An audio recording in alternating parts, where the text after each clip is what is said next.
Hello guys, good morning. Another busy day. Wasn't able to study and prepare for law because I have to study for my thesis, my research. So we have a hearing today. I will be a witness. I don't know if I can call myself expert witness, but yeah, we'll try our best to give clear answers to questions of law and health and public health.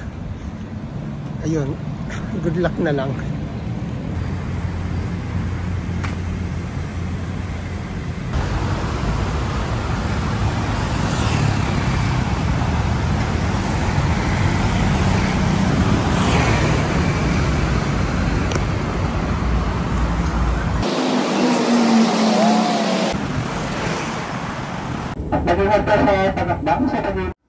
After just walking for about 15 minutes, ayan, pawis na tayo.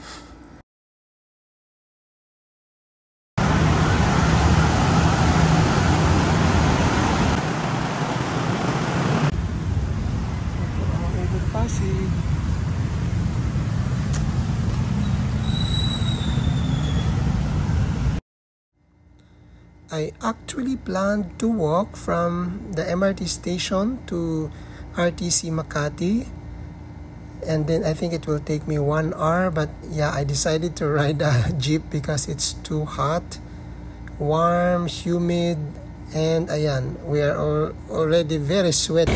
Nakarating din.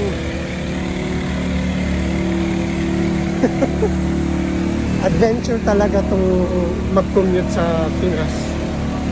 Pawis na tayo. I actually arrived very early. I think I'm the earliest to arrive in the city hall and the compound. So the guard told me that I can actually come back after an hour because the whole compound and the offices are still closed. So I decided to have a breakfast along the area.